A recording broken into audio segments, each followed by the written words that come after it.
All right, what's cracking, investors? It's been a while. Before I start, I want to give it a little shout out to Jaden Lee, who is now beginning his investment journey. So I want to give him some support.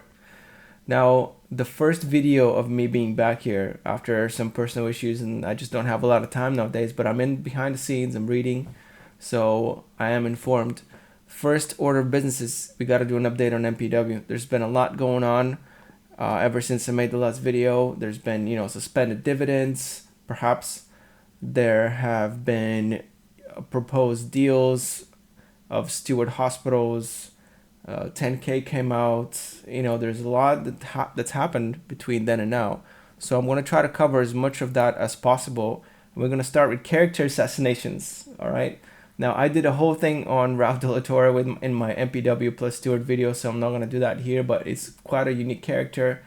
He, in this most recent congressional hearing, he actually wasn't there. A lot of people speculating that he was cowering away. Well, last time there was a media storm, he was, out sailing his yachts somewhere out of the country, and that's probably the same case today or recently. I don't know. I'm just speculating, but I wouldn't put it past them. There were plenty of representatives there to try to explain the situation from their perspective, from their view, but I highly encourage you guys to read this article it's on Yahoo. And I'm not going to go through it. There's a lot to go through, but there are a few things that I thought were particularly telling. First of all, this has become a pretty big media frenzy because a lot of the senators are on tape. This video up here shows them giving interviews to news outlets, etc. And they're, of course, calling for transparency, etc. But it looks like they also want to micromanage the new deals that are coming in with these hospitals.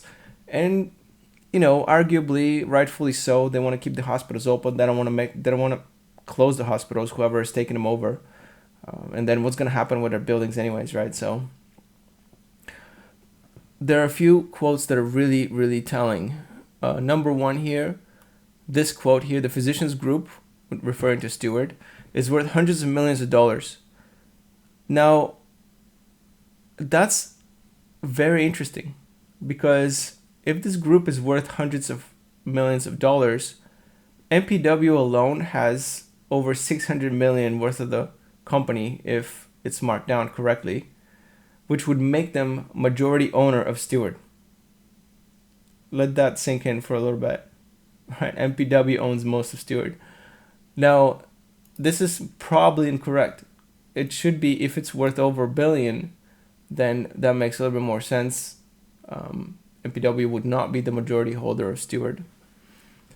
Either way, if there is a sale happening and MPW is the majority holder of Steward, it would be a really good opportunity to get rid of that equity and convert it into, something substantial like profit, cash, much needed cash to pay off debt. So they do admit in this article that Steward hospitals owe MPW a large amount of rent. But also another telling statement is that according to Warren, the Optum sale may not help with that. So it's clear to me that the politicians are looking to micromanage this and where the money goes from each deal. They want to have their noses right up in there, which is, I don't know if it's good or bad at this point. And she says there's no reported guarantee that a single penny of that payment would go into the hospitals themselves, which is fair concern. Nor is there any report that they would keep the hospitals open, which is also a fair concern. Like, the hospitals have to stay open, and whoever's taking them over could decide to shut them down. So that guarantee of the hospitals being open would have to stand. But who knows what kind of provisions that comes with. I mean, it could mean that they have to pay the employees a certain amount. It could mean anything else that they want it to mean. The deal will probably take a long time to try to finalize, and since politicians are involved, there's going to be like many checks in there, and there's going to be no urgency for expediency. So the chances are, I think, that medical property trusts will probably not see a lot of that cash for a very long time. They probably won't see rent from Steward for a very long time, or the buildings that Steward owns until that deal closes. It's in the initial stages now, but it could be a year, could be longer, especially if the politicians are involved, right? And one of them, what if some of them goes out of power during the election or something like that? Now, new person has to come over with their team to look it over. So who knows how long this is gonna take? I'm not very optimistic about it, but it's a hopeful sign that Steward is finally recognized as being a crap company. You know, Ralph De La Torre went a little bit over his skis. He jumped a few sharks. He got a little too greedy, too optimistic, too manic. That is my assessment anyways. And now his company is falling apart, and he's been playing pretend, run the course and pretend for a long time that everything's fine, but obviously it's not. So that's the article. I encourage, again, everybody to have a look. And some other interesting facts here. Dr. Donald Berwick of the Institute of Healthcare Improvement testified that on the revenue side, upcharging medical care is common practice to the tune of 80 billion a year. I don't know if that's the total amount of revenue from Medicare or the upcharging amount, which would be a large number. And I don't know if he's talking about just from his company or nationwide, but either way, there's a lot of upcharging that's been happening to Medicare, where they're turning, the example here they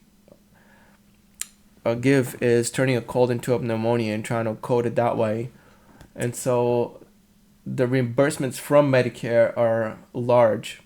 Or the way the current healthcare system works is that people come in and they don't pay, and so they quote whether they have Medicare insurance or whatever, and then it's the hospital's job to try to chase that money down from governmental agencies and from insurance companies and whatnot. So depending on how aggressive and how good and fluid the administrative side is at the hospital, it can make a really big difference as to how much reimbursement, how much money is actually coming into the hospital, and then it has to be dispersed in other areas like doctors, employees, equipment, rent, etc. So everything takes a really long time, and it's a little bit difficult to operate, as far as I understand it anyway, now that I've been looking at it in the last 6 months or so. If you're an expert on the medical business side, I would appreciate in the comments any expertise that you'd like to share. Okay, further down the article, what else caught my attention? Most of these hospitals actually are on the lower end, and so a lot of the clients are using Medicare and other governmental agencies, and so that's most of the revenue.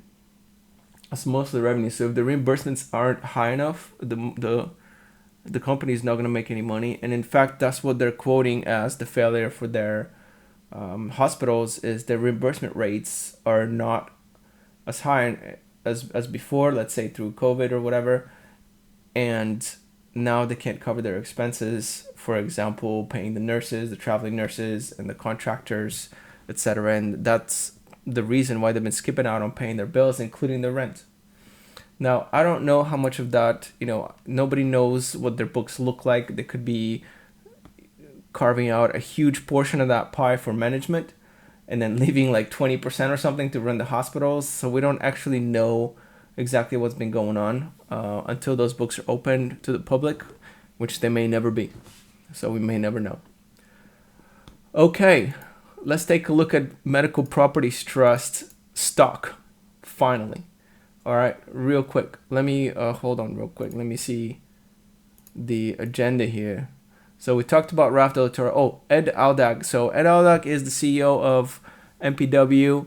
And the reason I wrote due diligence ? Right here is because he bought these hospitals from Cerberus, which is a hedge fund, basically, private equity. And he rented them back to Steward. He bought the buildings, rented them back to Steward.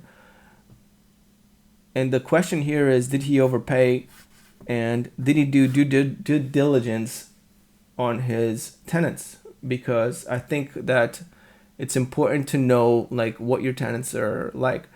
I mean, I think there was probably a little bit too much trust between him and Ralph de la Torre, because the history shows that they've been in a lot of joint ventures together, and in fact they have an international interest together in Colombia, and they try to get one in Malta happening, but they couldn't for various reasons, that accusatory reasons that I'm not going to discuss here, mentioned in other videos.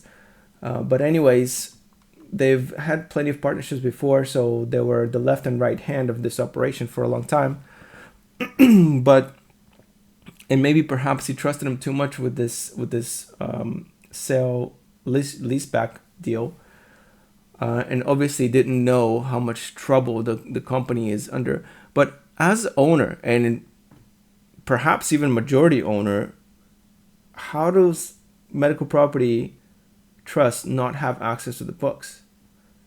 Do you know what I mean? Like, how do they not know? I understand that they're not obligated, and maybe perhaps they don't want to show us or tell us what the condition is. And in fact, from the interviews and the statements that I've seen throughout the last year, it seems like, or at least they're playing the role of not knowing what's in the books of Steward. So I just find that really interesting.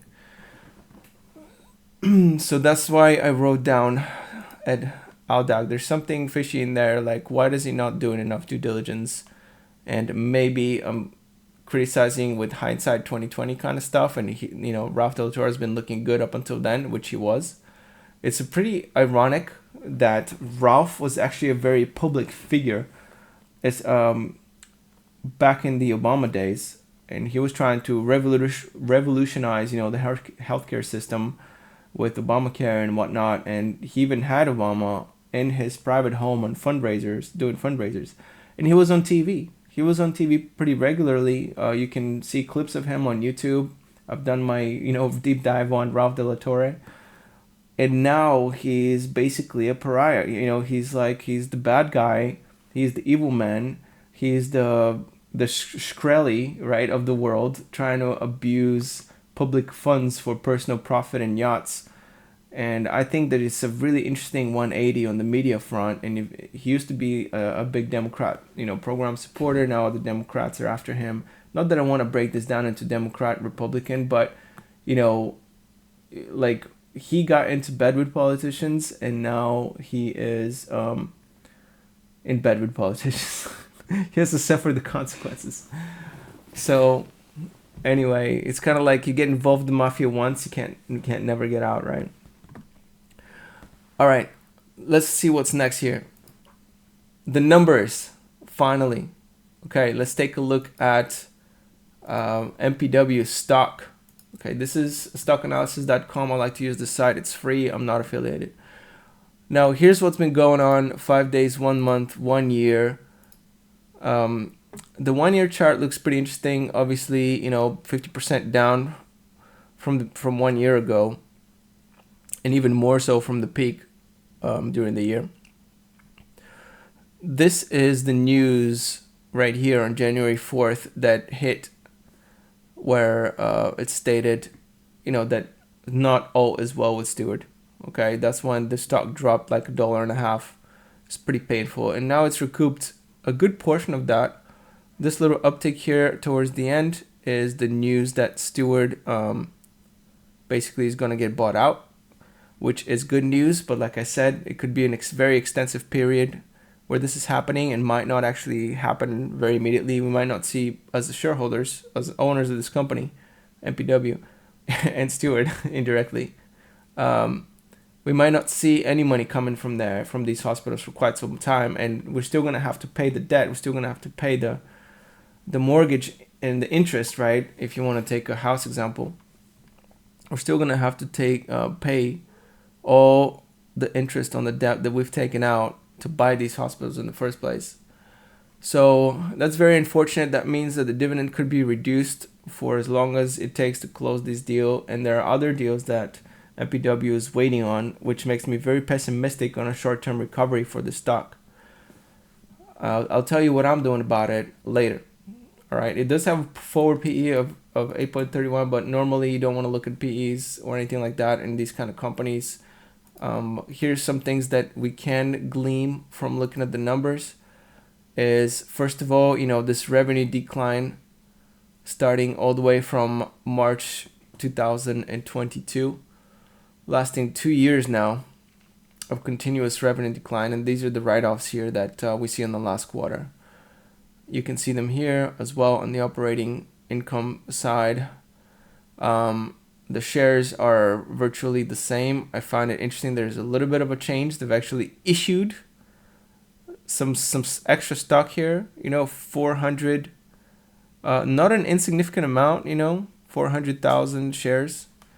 Just, I don't know why, maybe stock awards.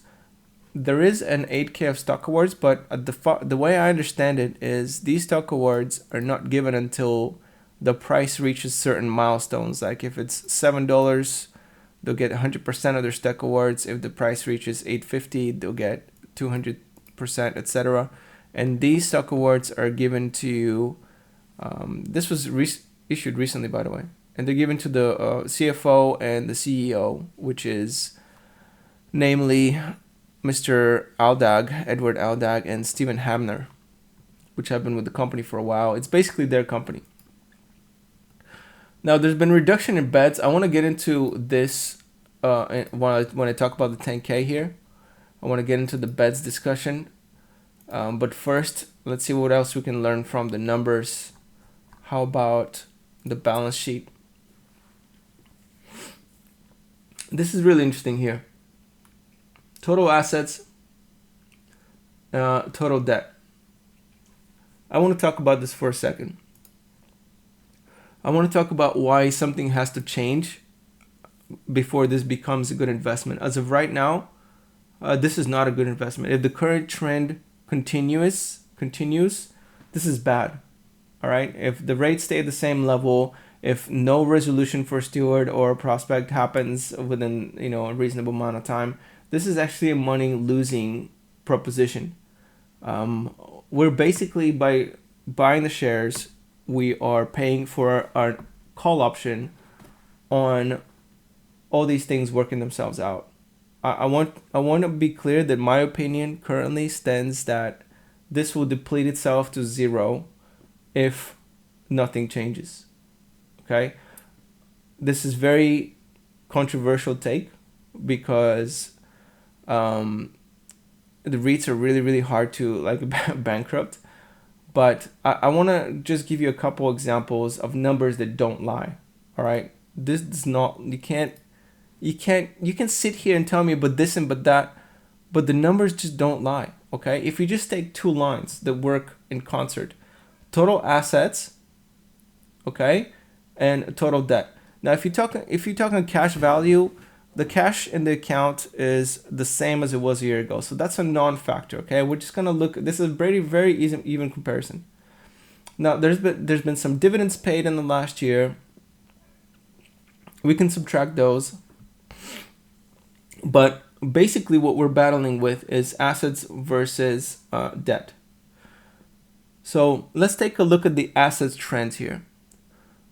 A year ago, March 2023, total assets valued at $19,650,000,000, okay? And then down to $19,200, $19 billion. And then now we, as shareholders of MPW, have $18,300,000,000 worth of assets on the books, okay? So that's a decrease of 1.3, right? Roughly 1.3 billion. Let's take a look at debt. Well, cash is the same, right? So it's not just like they sold properties and it's just sitting in cash in the bank account. That's not the case, and it's not being paid as dividend, apparently.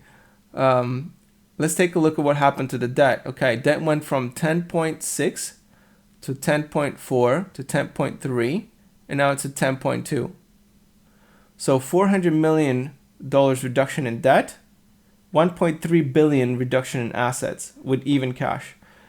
The total amount of dividends paid during the year, let's say they're returning some of that sales money, right? Which is basically what's happening. I know we don't want to call it that, right? We don't want to call it like, oh, they're selling properties to pay dividends, but I mean, it's kind of what's happening. It's not directly happening, but it's kind of what's happening. So let's look at this, right? Total assets down by 1.3 billion and total debt only down 600 million. So that leaves a difference of 700, right? If I'm doing my math correct. Wait, hold on. So 6, 10, 6, so 400, so $900 million difference. 1.3 minus 400 million. So 900. Let's $500,000 of that was given out in dividends, let's say. Okay, so where did the other money go?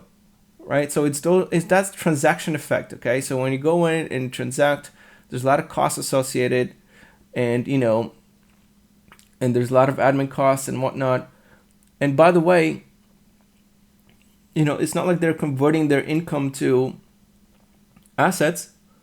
They're not converting all the rent built in assets. They're not to assets, right? So they're arguably using some of that revenue to pay that $500,000 of dividends. Okay, let's say that is the case. There's been, I think, 870 or something like that. It's on the 10K worth of revenue last year. All right, there you go. Total revenues 871 and 800,000. 871,800,000. By the way, that's half the revenue of 2022.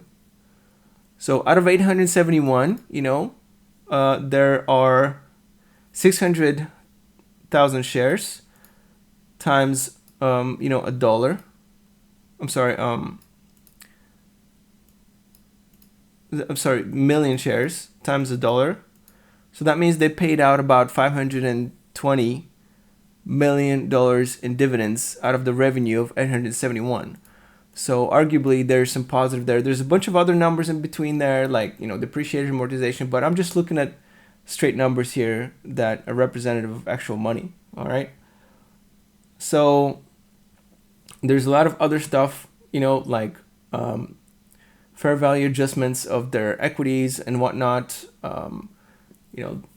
tax benefits, etc. But I think the most relevant thing here is looking at total assets versus total debt. Given the cash is the same, how else can this money be converted, right? So now we have a loss of like $900 million, okay? After a year of selling assets to bring down debt / pay dividends and other expenses, okay? So if you extrapolate that year after year after year, if the current situation persists, the asset side of the equation is shrinking much faster than the debt side. So this company, if we shrink the assets by another million and another billion, another billion, right? Let's say you shrink it by 10 billion to settle 4 billion of debt, okay? Now, all of a sudden, the assets and the debt side are the same, and the assets are shrinking much faster than the debt. So this is a very, very dangerous situation, and the company is going to go kaput if there isn't a change. So there has to be revenue coming in out of somewhere. Otherwise, it's just not happening. I used to be optimistic about, the amount of sales that they're going to have, and my target was, from last video, $600 million of sales to try to settle some debt. They managed to sell 480 million as far as the last quarter report, and that just was a little bit below my mark.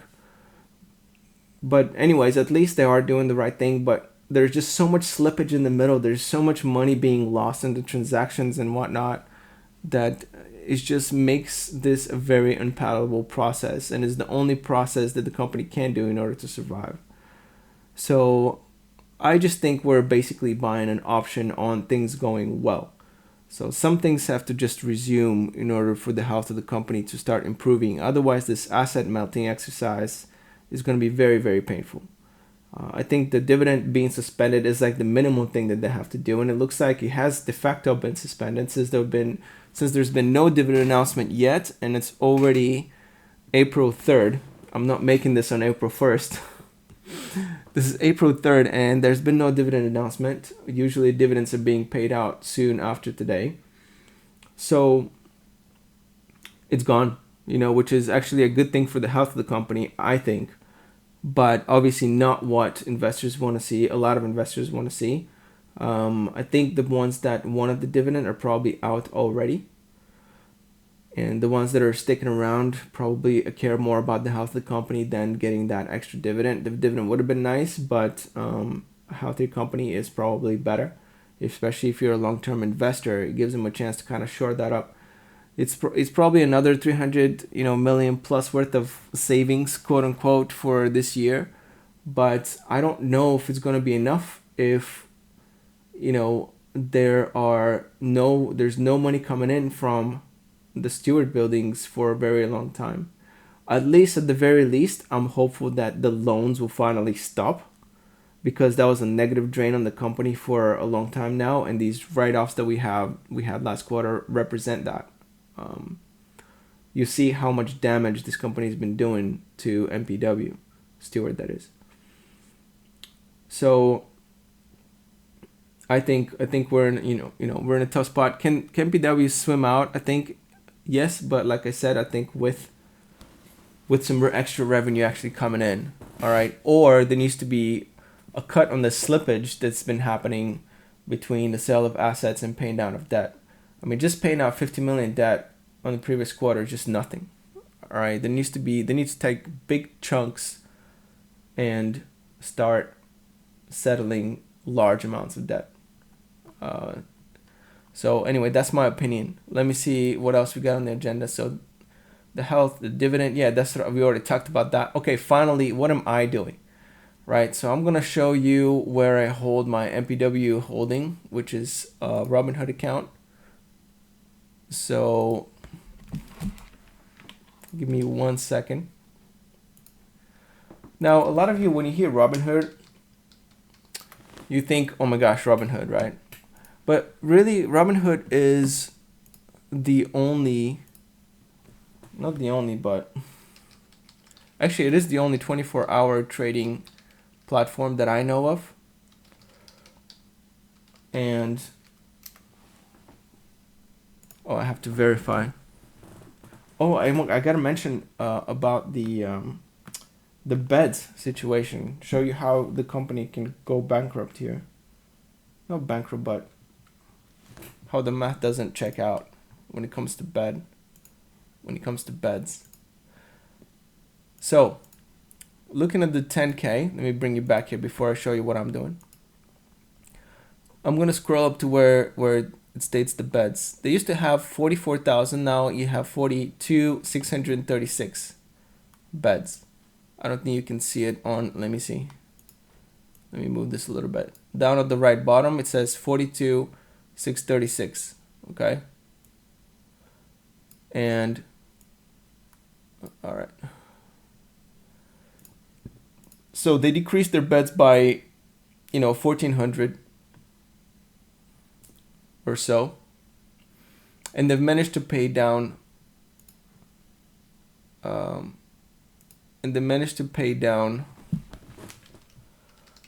to multitask here, guys. I'm not very good at it. Oh my gosh. How about we X this?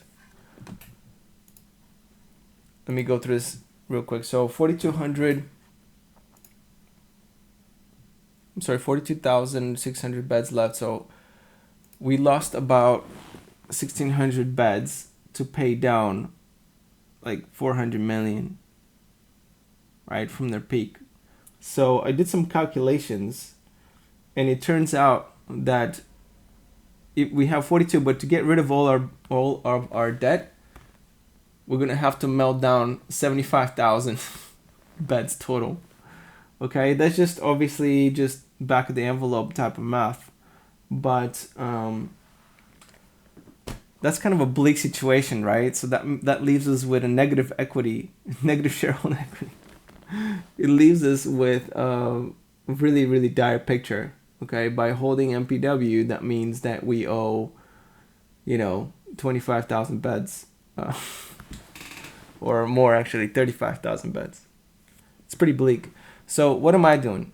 Well, I figured out that I probably thought that I was too smart or didn't do enough due diligence, enough thinking entering into this position, and so I'm trying to slowly back out of it. Is there an upside to the company? Yeah, of course there's an upside.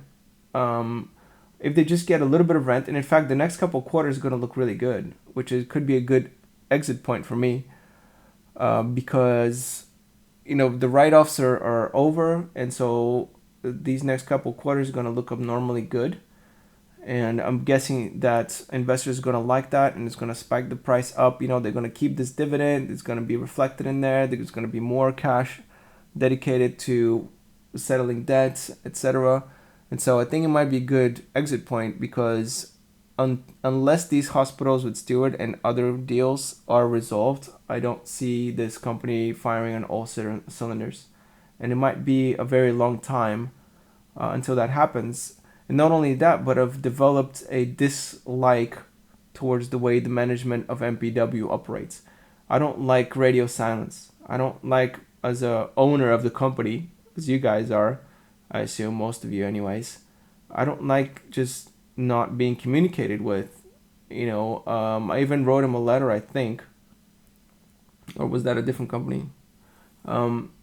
Requesting some information on this, around this dividend issue, but they're not saying, at least have the decency to update us, right?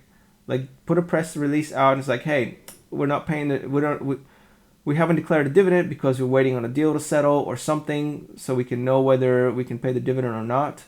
Like, that's fine, but just like pushing it out and just sitting in the office twiddling your thumb and not communicating with the owners of the company, namely us, is just unacceptable. Like, that's not a very good servant. Okay, the CEO is our servant. All right, they're of service to us. They're doing us a service, right? They're running the company for us, our company. Yes, the CEO does also own a major share of the company, but it's not a majority stake. It's not his company, right? He's running on the benefit of himself, but mostly for the other investors. And so you can't keep 99% of the shareholder value in the dark.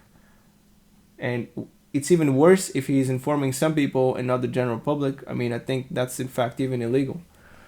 So anyways, I've developed a little bit of dislike for lack of transparency. Like, call me high maintenance if you want, but I'm looking to exit. So I'm going to show you the account. And this is my current Robinhood account. It's a public account, so I have no problem about showing it. Currently, I'm holding a large portion of realty income, which I've done videos about. Negative 13,000 so far in the position. It's a very large position. It's $160,000 almost. But the position that I have with MPW is 42,600 at the moment. The average cost is 5.75. I brought it down to that. And 10,000 shares.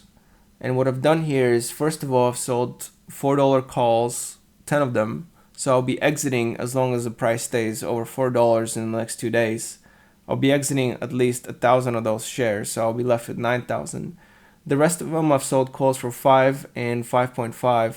80 of them, or 8,000 shares committed, at a $5 strike on April 19th. And the other 1,000 shares at a strike of 5.5 on April 19th. So we'll see if those hit.